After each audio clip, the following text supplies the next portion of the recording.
As you know well, dear listener, the various Protestant communions insist that they are the authentic church of the New Testament, and that they adhere rigorously to the teachings of the Scriptures. We Catholics deny this contention with great vigor, and are ready with much scriptural and historical evidence to contest their claims for anyone with the intellectual honesty to delve into the matter. Regardless, when the discussion moves into the area of morality, then truly the matter is decided, or taken either as a collective or in the plurality of their denominations. Protestants cannot seriously maintain that they make a serious effort to adhere to the moral teaching of Christ and the apostles. This fact is particularly true with respect to the Sixth Commandment. Among Protestants, only a very few ministers ever dare to condemn the immodest dress, which is the rule rather than an exception among their people. The Protestant churches, again, with rare exceptions, long ago gave up the fight against divorce, contraception, and abortion. Most Protestant ministers are ready to marry highly decorated veterans of the divorce courts.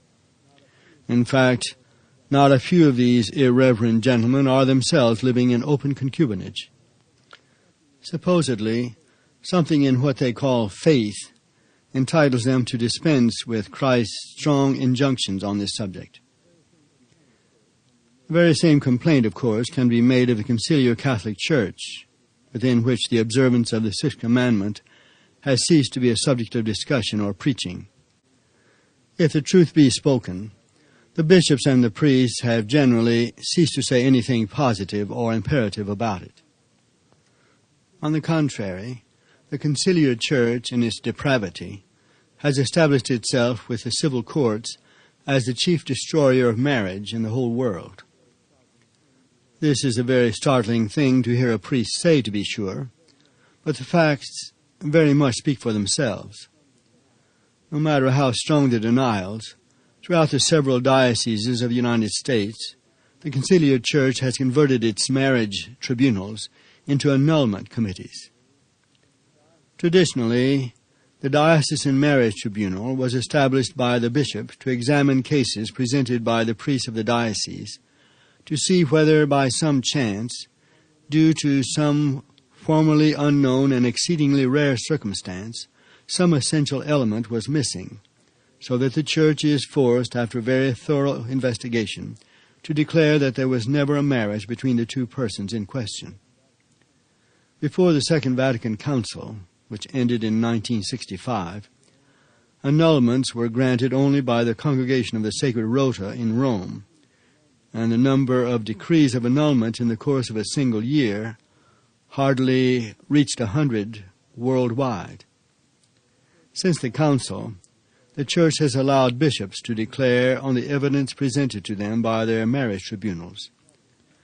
The declaration of nullity becomes final when it is ratified by a second bishop, usually the metropolitan of the province, which ratification nowadays is a pro forma thing. Since the Council, the number of decrees of nullity has skyrocketed, particularly in the United States. In a single year, 1996, over 40,000 annulments were granted. By now, the likelihood of annulment is so great that Catholics no longer say that they will petition the bishop for an annulment, but they will get an annulment. Moreover, in those rare cases when an annulment is denied in one diocese, the petitioner has only to establish a domicile in another and get the annulment there. The thing gets worse. It is not an inaccurate thing to say that the modern marriage tribunal exists no longer to gather the evidence in order to determine whether there are grounds to petition the bishop for an annulment. No, the tribunal exists to make the case for the annulment, which is to say that in most dioceses, the marriage tribunal is there to render this service. It exists to conjure up grounds for an annulment.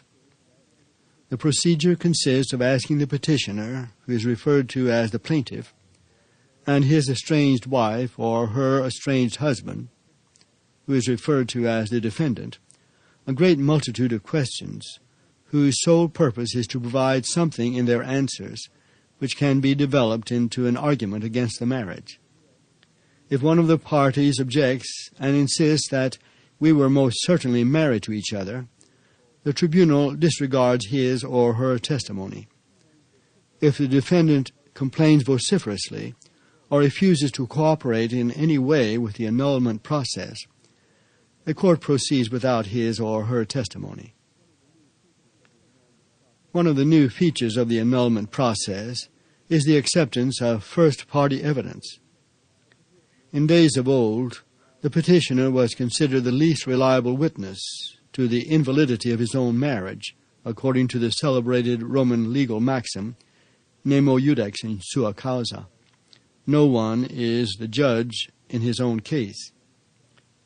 In this context, this means that the testimony of the petitioner is unreliable for the obvious reason that it is he who is trying to get out of his marriage.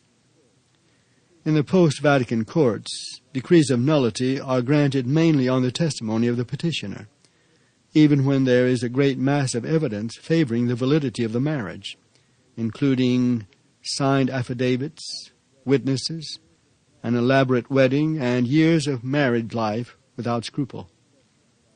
The petitioner is asked questions about his intentions and understanding at the time of the marriage, and before and after that time.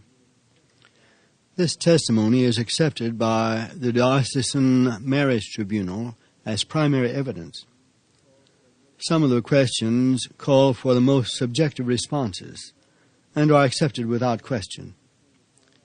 And very often they concern the time when the individual was still young, in his late teens or early 20s.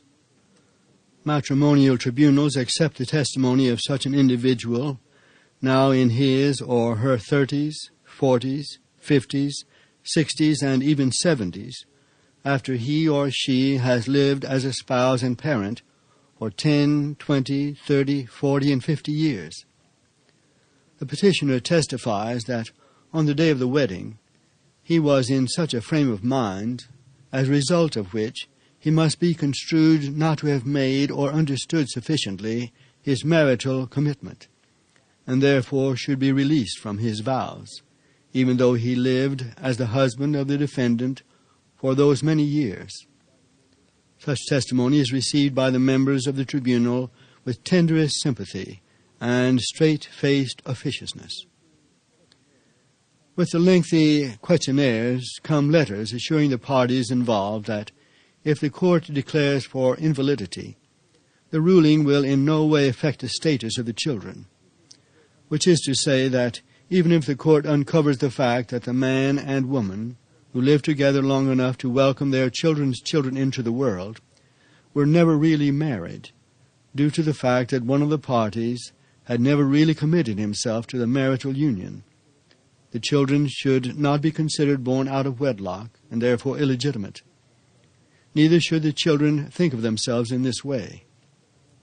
The implication of the court, whose only desire is to make everyone happy, is that the children and the grandchildren, and if there are any, the great-grandchildren, are to take delight in the fact that, after all these years, the question as to whether their forebears were ever married has finally been put to rest.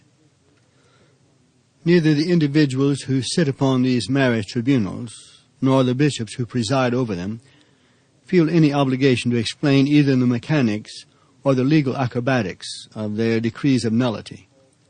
On the contrary, all testimony is kept very secret.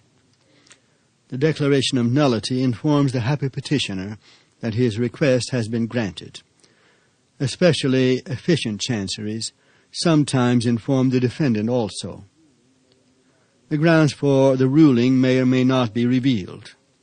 Regardless of all circumstances and appearances and complaints to the contrary, he or she is free to marry the party with whom he or she is currently involved. We probably need not inform you, dear listener, that the likelihood of the declaration of nullity being made has been found to be much greater for individuals who indicate on their questionnaires that they are already seeing someone, regardless of whether he or she has abandoned a spouse with their children more or less recently.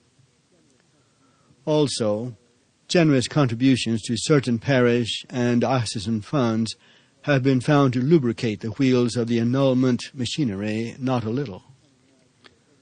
If perchance some imagine that everything we have said here seems a bit exaggerated, and if perchance some official of your diocese voices some objection to the revelations made here, ask the individual the simple question, "Dear Father, tell me please, how many petitions for nullity did you receive in 1998? And how many did His Excellency the Bishop of the Diocese grant?" If you get into a conversation with such an individual, take the opportunity to ask other questions, such as the following. Number 1, "Dear Father, why is it that the priests of your diocese have such a difficult time ascertaining, at the time of marriage, that one of the parties is insincere in all his words and actions? To put it simply, is there nothing you or His Excellency the Bishop can do to get those who pronounce vows of marriage to tell the truth about something so profoundly serious?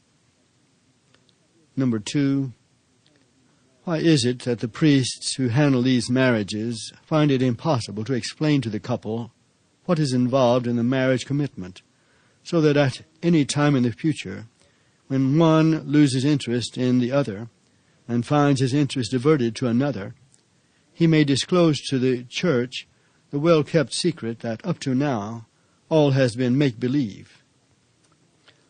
Number 3, "Dear Father, is it not a safe thing to say that among the most illiterate aborigines, marriage can be classified as an a priori concept? I mean, is it not true that the permanence and indissolubility of marriage have been clearly understood among all peoples throughout known and unknown history, so that the least cultured tribes have been found to have the strictest mores concerning virginity, infidelity, parenthood, husbandly authority, and the rights of parents to and over their children? In view of this fact, how is it that in the 1990s, among supposedly the most sophisticated people of the world, no way has been found to instruct couples as to how to commit themselves before God and each other with sufficient knowingness, that the marriage tribunals of the supposedly Catholic dioceses of the United States cannot determine that, despite the efforts of all parties involved, evidence can be found that they really never married after all?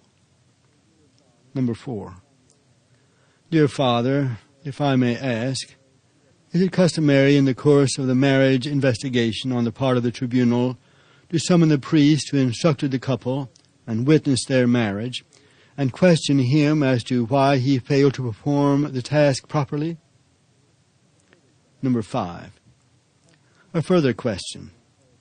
Have statistics been gathered on parish priests, which is to say, have inquiries been made to ascertain whether some priests perform more invalid marriages than others?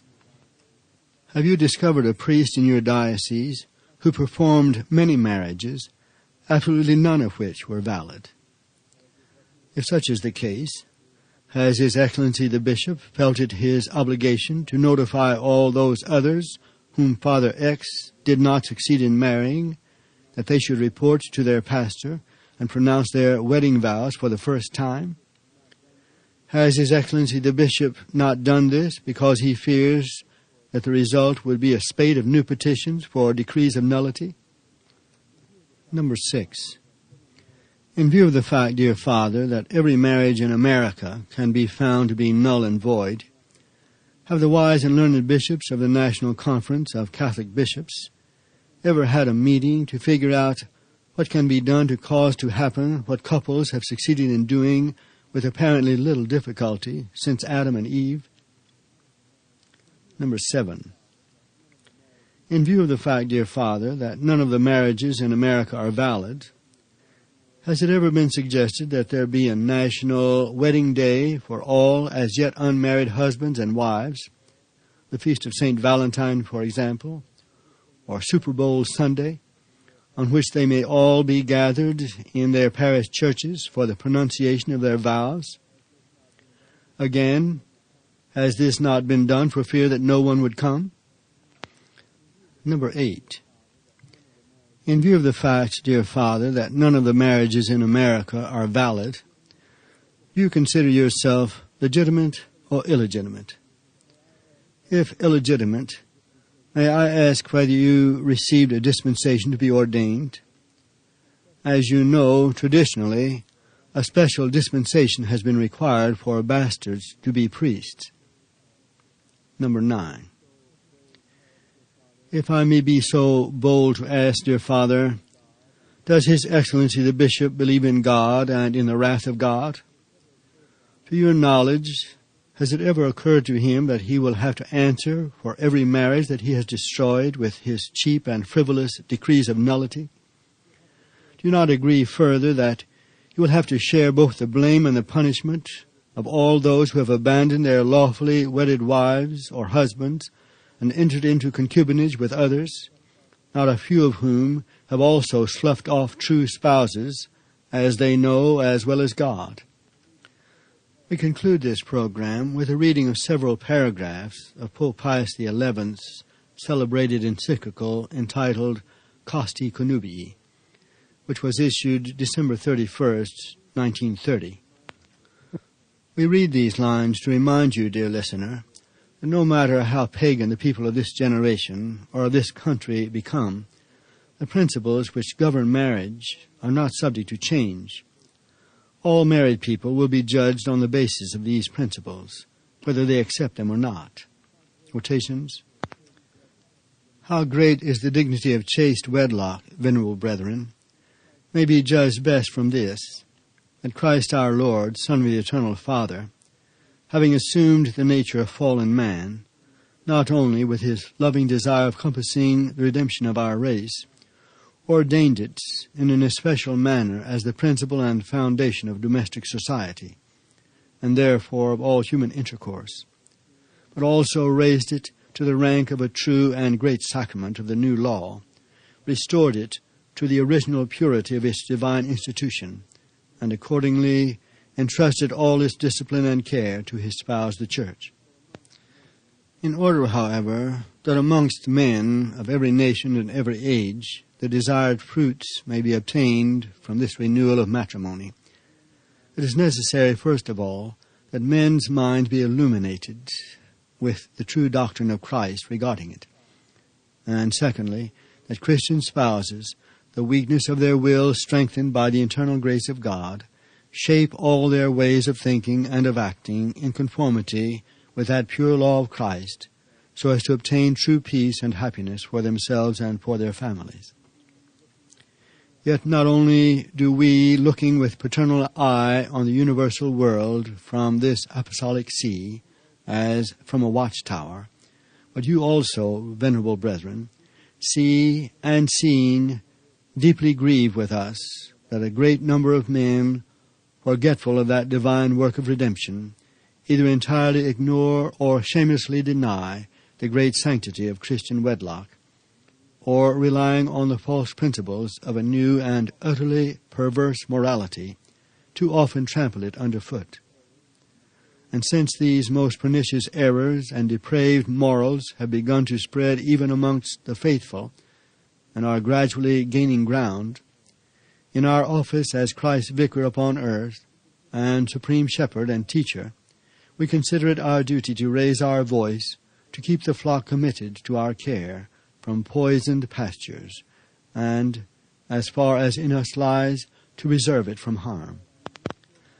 Let it be repeated as an immutable and inviolable fundamental doctrine, that marriage was not instituted or restored by man, but by God. Not by man were the laws made to strengthen and confirm and elevate it, but by God, the author of nature, and by Christ our Lord, by whom nature was redeemed, and hence these laws cannot be subject to any human decrees or to any contrary pact, even of the spouses themselves. This is the doctrine of Holy Scripture. This is the constant tradition of the universal Church. This is the solemn definition of the Sacred Council of Trent, which declares and establishes from the words of Holy Writ itself that God is the author of the perpetual stability of the marriage bond, its unity and its firmness. Yet, although marriage is of its very nature a divine institution, the human will, too, enters into it and performs a most noble part. For each individual marriage, inasmuch as it is a conjugal union of a particular man and woman, arises only from the free consent of each of the spouses. And this free act of the will, by which each party hands over and accepts those rights proper to the state of marriage, is so necessary to constitute true marriage that it cannot be supplied by any human power. This freedom, however, regards only the question whether the contracting parties really wish to enter upon marriage or to marry this particular person. But the nature of matrimony is entirely independent of the free will of man, so that if one has once contracted matrimony, he is thereby subject to its divinely made laws and its essential properties. For the angelic doctor, writing on conjugal honor and on the offspring, which is the fruit of marriage, says, "These things are so contained in matrimony by the marriage pact itself, that if anything to the contrary were expressed in the consent which makes the marriage, it would not be a true marriage." By matrimony, therefore, the souls of the contracting parties are joined and knit together more directly and more intimately than are their bodies, and that not by any passing affection or sense or spirit, but by a deliberate and firm act of the will. And from this union of souls, by God's decree, a sacred and inviolable bond arises. Hence the nature of this contract, which is proper and peculiar to it alone, makes it entirely different both from the union of animals entered into by the blind instinct of nature alone, in which neither reason nor free will plays a part, and also from the haphazard unions of men, which are far removed from all true and honorable unions of will and enjoy none of the rights of family life. From this it is clear that legitimately constituted authority has the right and therefore the duty to restrict, to prevent, and to punish those base unions which are opposed to reason and to nature. But since it is a matter which flows from human nature itself, no less certain is the teaching of our predecessor Leo XIII of happy memory. In choosing a state of life, there is no doubt that it is in the power and discretion of each one to prefer one or the other, either to embrace the counsel of virginity given by Jesus Christ, or to bind himself in the bonds of matrimony, to take away from man the natural and primeval right of marriage, to circumscribe in any way the principal ends of marriage laid down in the beginning by God himself in the words, "Increase and multiply," is beyond the power of any human law. Therefore, the sacred partnership of true marriage is constituted both by the will of God and the will of man. From God comes the very institution of marriage, the ends for which it was instituted, the laws that govern it, the blessings that flow from it. While man, through generous surrender of his own person, made to another for the whole span of life, becomes, with the help and cooperation of God, the author of each particular marriage, with the duties and blessings annexed thereto from divine institution.